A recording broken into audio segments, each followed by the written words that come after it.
Hoje é terça-feira, dia 12 de junho, dia dos namorados de 2018, e claro que eu tô aqui no Cocatec, seu programa mais que diário sobre tecnologia, e no episódio de hoje, neutralidade de rede, E3, Chora Brasil e muito mais.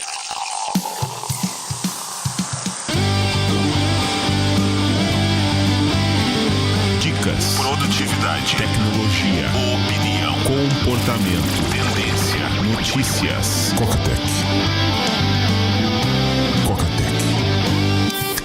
Cocatec, a sua dose diária de tecnologia. Apresentação: Gustavo Faria. Hoje é dia 12 de junho, dia dos namorados. Não esqueceu de comprar o presente não, né? Não vai me... Namorada pra mim é igual desktop, né? Eu não tenho desktop. Mas você compra presente pra namorada, pra esposa, celebra o amor nesse dia. Amor que a gente viu, né? Outro motivo pra lembrar desse 12 de junho de 2018 é o Trump, que se encontrou em Singapura com o Kim da Coreia do Norte. Acabou dando certo ali. A troca de carinhos pelo Twitter acabou dando certo. Quer dizer, tomara que dê certo. O mais engraçado que eu achei, claro que tem gente que critica, dizendo, pô, lá, né, negociando com terroristas, mas assim é a diplomacia. Enfim, o que eu achei de mais curioso nessa história toda foi o Dennis Rodman, que apareceu lá em Singapura com uma camisa do Potcoin, que é uma criptomoeda, pelo nome você já entendeu, né? Pot é uma criptomoeda lá, cannabis, que vem patrocinando o Dennis Rodman já há algum tempo, levou ele pra Singapura. Ele que oficialmente não tá envolvido em nada, né? Até onde se sabe. Mas o fato é que ele foi lá com a camisa Potcoin, num país onde, se você acha que até meio quilo ou 1 quilo, ok, você pega só 10 anos de prisão. Acima disso é pena de morte, no mínimo curioso. Também hoje, dia 12 de junho, oficialmente nos Estados Unidos acaba a neutralidade de rede. Vamos ver o que vai acontecer aí. Aqui no Brasil, o TSE, junto de 10 partidos, assinou um acordo de não proliferação de fake news. O partido diz, não, fica tranquilo, a gente não vai. Sim, não vai fazer fake news. Fake news, cá entre nós, fake news no Facebook é até fácil, entre aspas, de você resolver. Quero ver você resolver fake news no WhatsApp. Não tem como você controlar, não tem como você entender esse universo dos grupos de família que se comunicam por memes, que se comunicam por fake news para provar o seu ponto de vista. E Coca, você falou que a Intel estava rodando o processador a 5 GHz, mas estava com um overclock. É verdade, estava com um overclock, com uma pedra de gelo, mais do que uma pedra de gelo, na verdade, em cima do processador. Então, esse chip vai ser vendido comercialmente abaixo de 5 GHz. Sobre Copa do Mundo, eu vou deixar aqui nas notas do episódio 2 calendários. Um com todos os jogos da Copa, para você assinar e ficar por dentro, e um outro só com jogos do Brasil. Notícias. Cocatec. E3. Hoje, terça-feira, oficialmente começa a E3. Domingo a gente teve a Microsoft já antecipando os seus anúncios. Nessa segunda-feira a gente teve Electronic Arts, a gente teve a Ubisoft e a Sony. Ubisoft e EA, jogos, muitos jogos. Na parte da Sony faltou muita coisa, eu tava conversando com alguns cocas. Faltou falar de VR, né? Cadê o PlayStation VR? A galera pagou uma grana por isso. E, né? Cadê? Outra coisa muito sentida. Cadê a retrocompatibilidade? Parece que o vencedor dessa E3 foi a Microsoft, foi o Xbox. Mais uma praga pra você ficar ligado, o Cry Brasil. Ele é um PDF exe e sai criptografando seus arquivos, foco no Windows, fica esperto, não vai garotear. Teve uma casa de câmbio também, alô Bitcoin, falei de Potcoin, né, pra você ver como é que tem criptomoeda, de tudo. Por isso que é importante você, parece fácil você negociar criptomoedas, mas é complicado demais. Até mesmo coisas simples e certeiras, por exemplo, Apple. Apple é um tiro certo em termos de ações, pode comprar que vai bater 1 trilhão, vai ultrapassar $1 trilhão em valor de mercado. Só que tem uma pegadinha aí. Teve até um coca que comprou Apple por esses dias. Para você comprar Apple aqui no Brasil usando a bolsa, você consegue, você tem as ADRs, você precisa ter um patrimônio investido de pelo menos R$1 milhão, se eu não me engano, se assina um terminho. Só que o que acontece? A gente tá em eleição, para facilitar as contas, o dólar tá a R$4 e tá nesse valor por ser ano de eleição. A tendência é que, para facilitar as contas, tendência é que depois das eleições, quando a gente tenha já o novo presidente escolhido, quando as coisas acalmarem, isso vai ali para os R$3, como falei, para facilitar as contas. Então, a tendência é que o dólar desvalorize 25%. Isso significa que, se você comprar hoje Apple e a Apple tiver uma arrancada e valorizar 25%, você, tudo conta grossa, você no final do ano vai ter um aumento no valor da Apple de 25%. Só que o real, você perdeu esses 25%, você saiu no 0 a 0. Então, quando você tá no Brasil comprando Apple, você tá apostando, você tá investindo em duas coisas. Você tá investindo, na verdade, 3 até. Você tá investindo na força da Apple, na força do dólar e na fraqueza do real. Por isso, lá no Hackeando Bitcoin, eu explico direitinho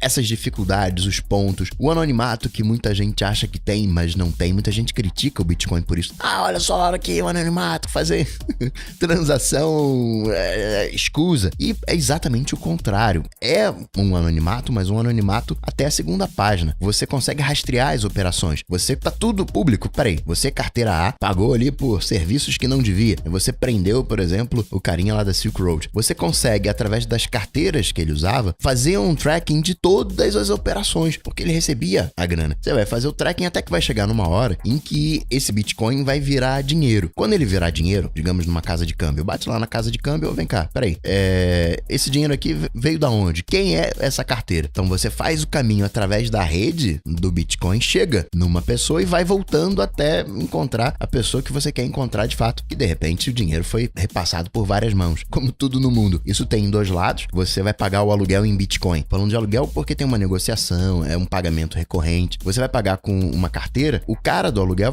peraí, esse cara tá usando a carteira A, peraí, usou outro mês a carteira A, deixa eu ver aqui qual é o saldo dessa carteira A. Ele vai conseguir ver o saldo da sua, entre aspas, conta bancária. Mas eu posso criar uma carteira exclusivamente para pagar o aluguel? Sim, mas eu faço o tracking, vejo quem foi que injetou Bitcoin nessa carteira. Eu consigo fazer o tracking e achar a carteira original, consigo, no final das contas, achar tem até softwares que fazem isso, dedicados para isso. Eu consigo achar o saldo da sua conta. Mas o ponto aqui de casa de câmbio com criptomoeda sendo roubada é a mesma coisa, guardando as devidas proporções, uma corretora que entra ali no pente fino do Banco Central, CMV e afins. Se você tem a ação, o título do tesouro custodiado, ok, tá salvo, aquilo dali é seu, você pode transferir para uma outra corretora. Mas se você dá o azar de vender o título hoje, você tem uma grana líquida na conta da corretora e ela sofre a intervenção, já era, você perdeu. Ainda que tenha ali um fundo garantidor de crédito de alguma maneira. Corretora Bitcoin é a mesma coisa, você tem que estar atento para não ter, digamos, dinheiro líquido nessas corretoras. E o Facebook se enrolando mais uma vez. Agora ele estava compartilhando dados dos seus amigos com montadoras de carros e bancos. Isso aconteceu lá em 2015, mesma vibe de Cambridge Analytica. Só que qual é a questão? Uma vantagem do Facebook,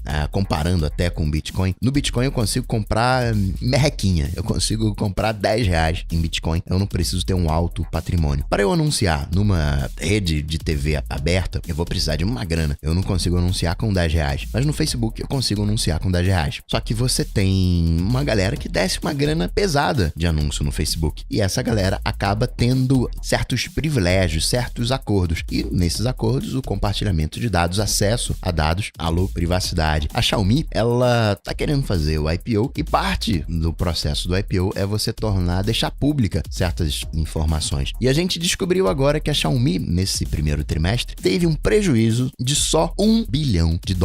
Às vezes a gente tem uma noção de que as empresas elas são rentáveis e não necessariamente é assim. Basta ver o Uber, prejuízo atrás de prejuízo, embora vale a pena a gente lembrar que não é pura e simplesmente prejuízo. Num primeiro momento, você tem o tal do investimento. Então, o investimento, talvez a gente possa trocar essa palavra prejuízo por investimento. Tem que conquistar mercado, todas aquelas coisas. Depois de um tempo, é que sim, um prejuízo fica ruim. A gente não pode considerar como mero investimento. Uber, aliás, que tá na vibe light, aquela vibe de aplicativos enxutos, liberou lá na Índia o Uber Lite. E tem várias características interessantes. 5 megas. A versão hoje do Uber tá 180, 200 megas. Para 5 é uma baita diferença. Você tem aquele telefone mais enxuto, como é que você arranja 180 megas? 5 megas é fácil. Apaga uma foto, você já tem o espaço. Tudo bem, né? Vai precisar de umas 5 fotos, provavelmente uma foto dessa câmera não vai ocupar tanto espaço assim. Mas não é só no espaço que é otimizado, até no tráfego de dados. Eu coloquei lá no Instagram, no Stories, e também comentei ontem sobre aquela corrida do Uber, que a motorista falou, você tá indo pra tal lugar, pra lá eu não vou não, hein? É muito longe pra onde você vai, porque tem que abastecer. Nesse dia em específico, eu tava dentro de um restaurante e o meu fluxo tô no restaurante, tô ali naquele processo de finalização, pagando a conta, eu já chamo o Uber, porque tem sempre aqueles 10 minutinhos, aquela coisa toda. Só que eu não conseguia acessar o Uber de dentro do restaurante. Tinha um pouquinho de sinal e aí tava intermitente. Esse aplicativo Go, o envio de dados é mais enxuto. Ele precisa de menos dados, tem uma latência menor, então ele é mais apropriado quando você não tem uma cobertura legal, é mais apropriado quando você não tem um plano, entre aspas, 4G da vida. Não é garantia de nada, mas é um diferencial. Eu sempre, quando eu vejo essas coisas de dados mais enxutos, eu sempre me lembro do Voxer. O Voxer, ele originalmente era um projeto militar e ele tinha as especificações. Não, a gente precisa de comunicação, tem que ser, entre aspas, aplicativo, e o envio de dados tem que ser mega enxuto, porque eu quero estar até 1 metro debaixo d'água e conseguir enviar o sinal. E quando você está debaixo d'água, você tem uma atenuação, você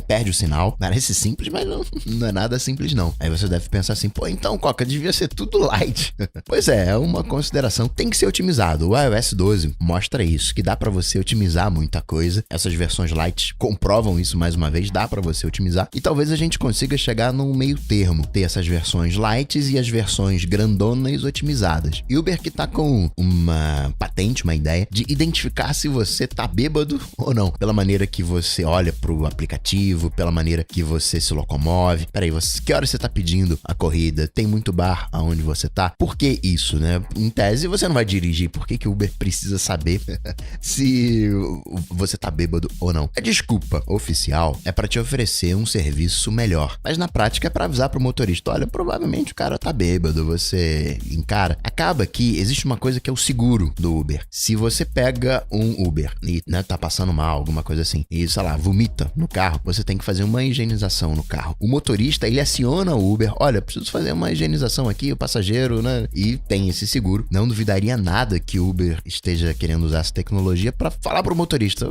mas eu te avisei que o cara tava, né, assim, você pegou a corrida porque quis. E depois de a medida de tempo agora, né, de 1 ano, é um Essential Phone. E depois de um Essential Phone, a Buzuma Sanjon, aquela negrona, Black Power, toda poderosa, que fez a apresentação do Apple Music 2 anos atrás, que foi pro Uber, tá indo pra área de entretenimento, pra Endeavor. E como hoje em dia tudo é software, os carros da Tesla têm um software. A grande última atualização da Tesla tem uns 2 anos, foi a versão 8, e agora tá chegando a versão 9, que vai ter alguns recursos de direção autônoma. Você tem vários níveis de direção autônoma, e você tem o nível 5, que é a direção autônoma completa. E o seu Elon Musk vai começar a soltar algumas dessas funcionalidades. Ainda não se sabe muito bem quais serão essas funcionalidades soltas, até porque tem a questão dos testes, regulamentação e tudo isso, mas o Elon Musk vai começar a liberar. Curioso, vale lembrar, que esse nível de autonomia 5, o hardware necessário já está presente no carro. Só que para ter acesso você tem que pagar. Todos os carros, né, que hoje saem de fábrica tem esse hardware, só que você tem que pagar o acesso a esse hardware. Já vão fazer jailbreak no Tesla. É tipo overclocking. Quem já mexeu com overclocking lembra. Passava ali um grafitinho de um pino a outro e você tinha mais potência. Falando de atualização, coisas bacanas aí. O Plex está adicionando suporte a podcast. Aliás, tem coisas bacanas de podcast para comentar, dica de aplicativo. Agora que acalmou a WWDC, vamos liberar essas dicas de aplicativo. O Deezer tá com um aplicativo específico pro Android TV. E o Snapchat, que hoje em dia ninguém usa mais, tá permitindo que você delete mensagens enviadas. Alô, WhatsApp. Falando de atualizações, saiu uma nova leva de betas pro iOS 11. iOS 11 não é o 12, é a versão antiga ainda. iOS 11.4, teve o iOS 11.4.1 e o macOS 10.13.6. Do novo voltou o WatchOS 5. A versão liberada semana passada estava brincando os dispositivos, a Apple tirou do ar, agora voltou ao ar. Se você tem a versão antiga, a versão da semana passada, vai ter um update novo disponível para você. Falando de Apple Watch, tá rolando um papinho de que a próxima versão do Apple Watch teria botões que não afundam, botões sensíveis ao toque, a lá o que aconteceu no iPhone 7, perdendo o botão Home mecânico, para chegar no momento e não ter mais botão. Tem vantagens óbvias um mecanismo assim, porque vedação, resistência à água, mas eu vou confessar aqui que eu gosto da coroa digital, ainda mais com o Watch Face da Siri, que você usa a coroa digital para mover entre os cards, eu uso demais. Outra coisa que eu uso também, às vezes estou no cinema, estou num ambiente escuro, aí eu quero só um pouquinho, né, só uma giradinha de nada, já acende um pouquinho a luz e eu consigo ver a hora. Ficando completamente inteligente como é o Face ID, pelo menos em tese, você tem vantagens em relação ao botão Home. O botão Home, por sua vez, também tem algumas vantagens, vantagens, mas no geral eu sou mais favorável à linha do Face ID. Aliás, inclusive é bom, né, pra galera que diz que a Apple não inova, né?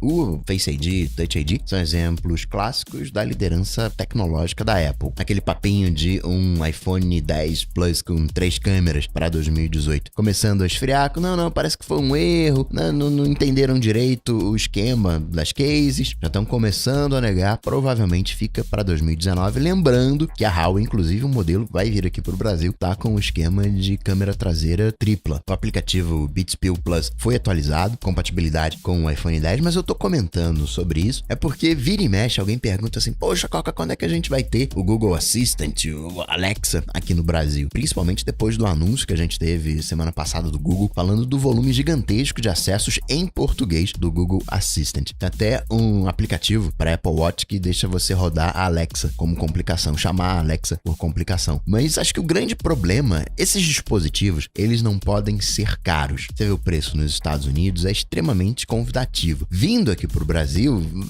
não é só a Apple que é caro, é tudo muito caro. O Google Assistant e o Alexa acabariam virando produto de luxo, e não é essa a pegada. Aquele botãozinho, o Dot, é dado de brinde. Semana passada nos Estados Unidos foi liberado o Apple Business Manager, que é aquela iniciativa de escola, só que para empresas. Ao longo do ano vai chegar para mais países, por hora só Estados Unidos, mas toda aquela gerência de escola agora está disponível para empresas através do Apple Business Manager. E uma historinha legal foi um iPhone 10 que ficou 2 semanas debaixo da água e conseguiu voltar pro dono. Era um carinha que faz mergulho e ele procura tesouros em rios, achou esse iPhone, conseguiu dar a carga e assim localizar a dona do iPhone e devolver. Outra coisa que tá ficando cada vez mais comum é o problema do chip do áudio no iPhone 7 e 7 Plus. Você não consegue ativar o alto-falante, não consegue usar gravador de voz e por hora a Apple ainda não falou nada. E para finalizar, registrar mais algumas coisinhas. Chegou aqui no Brasil o J4 e o J6. Samsung que tá de mimimi falou, essa grana aí do 539 milhões, vou pagar não. Quero um novo julgamento. O Google tá mudando a interface de login e é bacana comentar isso. Se você visualizar uma nova interface de login do Google, não é nenhum esquema, mudou realmente. 4G em 700 MHz, ficando cada vez mais comum. E por último, a HBO tá fazendo um piloto de um prequel de Game of Thrones, que vai se passar milênios antes da série atual. E assim, em Dia dos Namorados, me preparando para essa celebração do amor. Hoje se prepara aí no Instagram, no WhatsApp, a gente vai ver muito unicórnio de arco-íris. Eu vou ficando por aqui, mas eu volto, claro, você sabe, amanhã, quarta-feira. Abraço pra vocês, até amanhã. Tchau, tchau. Coca-Tech está presente em todas as redes sociais: YouTube, Facebook, Twitter, Instagram. Acesse cocatec.com.br. Assine o podcast.